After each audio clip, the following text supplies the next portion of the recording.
Dr. Mona Chauhan, the senior research biologist.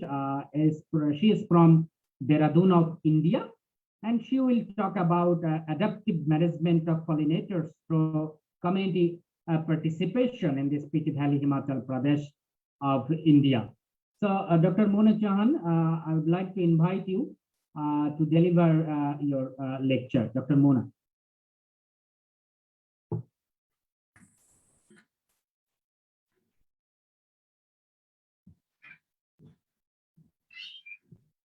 Yeah, you can share your screen now.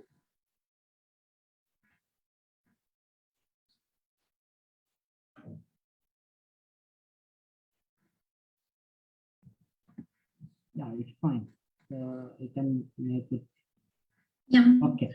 Hello everyone. I am Dr. Mona Chauhan, working as senior research biologist at Wildlife Institute of India. First of all, I would like to thank Rashtrood Institute for giving me this opportunity to share and gather information on one of the most fragile ecosystems, the mountain. This work I am representing in here is the action-based field research work funded by Government of India. This study was done in Spiti Valley of Himachal Pradesh, one of the provincial state of India in Trans-Himalayan region. So as we know that pollination is a pivotal process in almost all productive terrestrial ecosystem.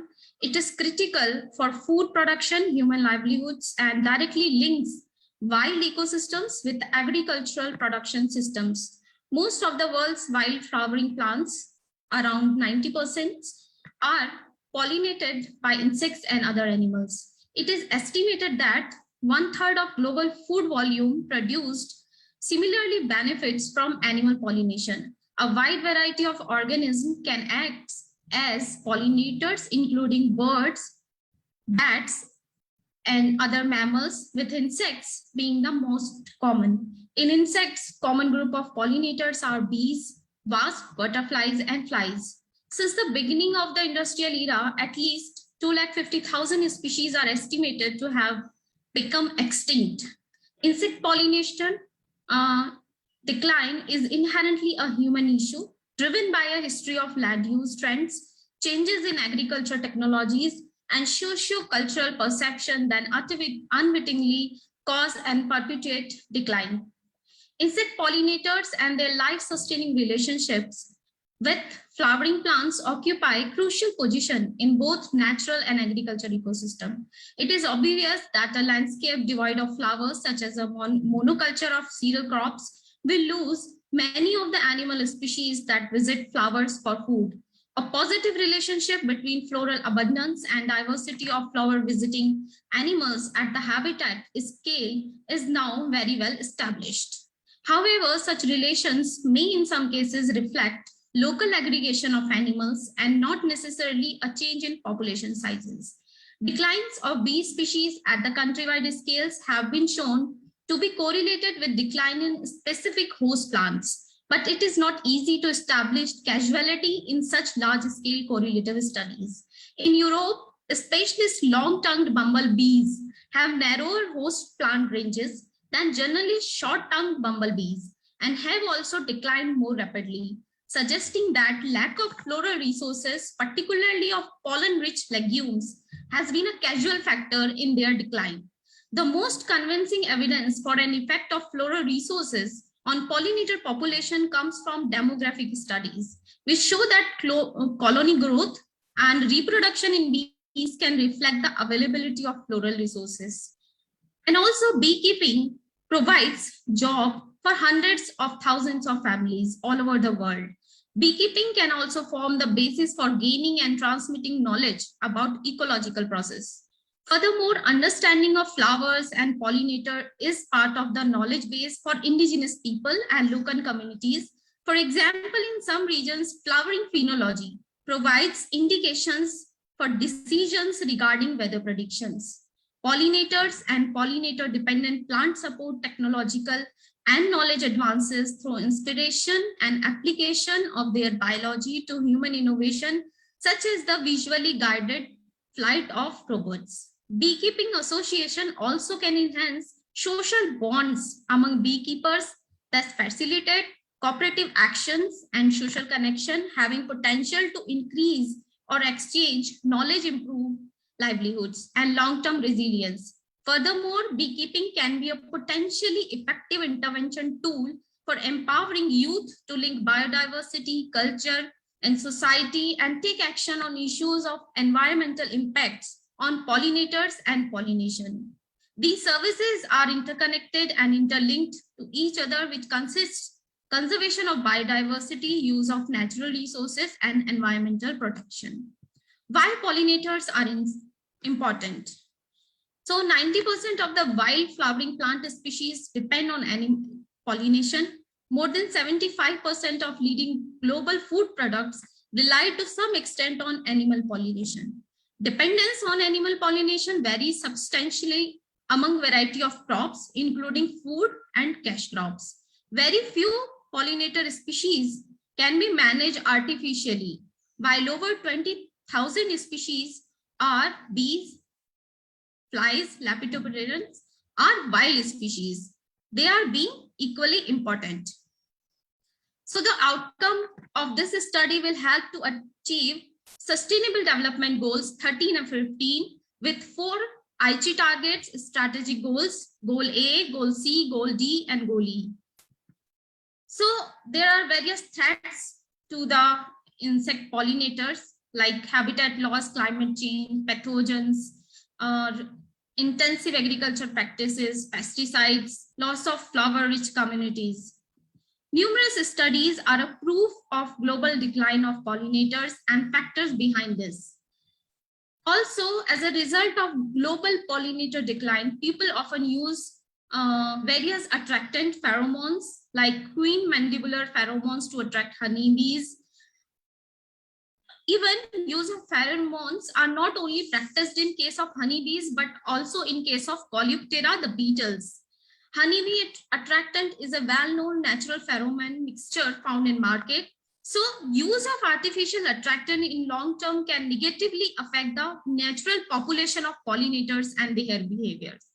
Considering all these facts, WII, Wildlife Institute of India, has started this study in Indian Trans-Himalayan region with the objective of adaptive management, identifying the best management practices and technologies to overcome the decline of pollinators, capacity building of different stakeholder groups to assess the health of pollinators, plan conservation measures and its implementation through hands-on training and workshops.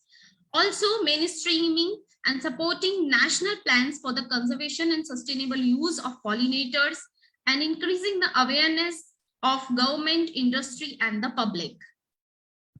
So this is the elevation classification of the study area. This is mostly falling above 3,500 meter above sea level. So these are the study sites covered during the study time. So this is the beautiful landscape of Spiti Valley of Himachal Pradesh. So as achievements of our study, we have trained around 3,500 individuals, total 26 capacity building workshops, hands-on training programs have been conducted. Around 300 people were directly interviewed and around 300 people were interviewed for participatory rural appraisal exercise. We also assessed organic, inorganic farming practices in the study area. We also assessed impact of modern architecture on traditional beekeeping practices in the Trans-Himalayan region. We already published 3 reports of the study, and also we have developed beekeeping boxes designed in indigenous methods. So we have used citizen science approach for this project. Capacity building of local community based organization has been recognized as a precursor for the success and future sustainability of this. Also involves a holistic approach that includes human resource development, organizational growth, system institutions development, and cooperation and network development. All these processes are seen as a continuous process enabling stakeholder, functionaries, implementers, and policy makers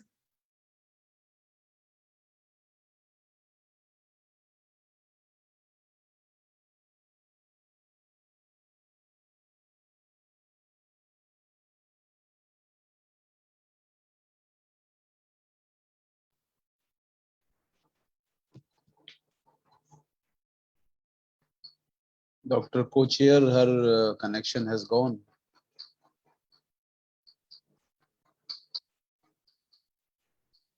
Responsibilities. Suman. Similarly, under capacity building of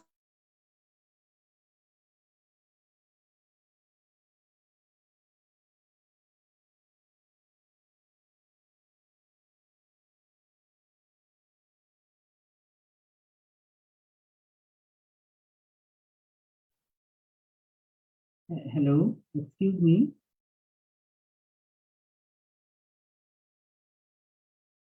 Excuse me, can you hear me? I think your screen share is off now. She has a connectivity problem. Okay, okay, probably from her. Her connection is gone. You are unmute. So, Dr. Mona, you are unmute. Please mute. I'm sorry. You are yes, muted, yes, actually. yes. So, is it visible now? No, Yeah, you go not on. really, but please finish it also within 1 minute or 2 minutes because you are already passing your time. Okay. So, we have developed several scientific knowledge pamphlets, illustration keys, or we have identified around 63 insect species from the order Hymenoptera, Lepidoptera, and Diptera. And we have also developed keys to identify bees and all other insects. And also we have hired architecture to develop traditional beekeeping boxes and distributed them in the field. And so coming to the synthesis of this study, we have covered 67 sampling sites in Trans-Himalayan region. Total 26 training capacity building programs have been conducted, and impact of modern architecture on traditional beekeeping practices in the Trans-Himalayan region is found to be disrupted the distribution of native species in the region. The knowledge on pollination is also restricted to honeybees and butterflies, and very less knowledge is available regarding wild bees and other pollinators. So we have published these reports. So I'm concluding my study with the message of Einstein that if the bee disappeared off the surface of the globe, then man would only have 4 years of life left. No more bees, no more pollination, no more plants, no more animals, no more men. Thank you very much.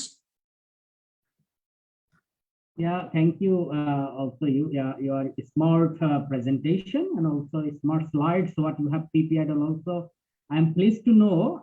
I think everybody hands-on training. It's really work. I think so. Anyway, we would like to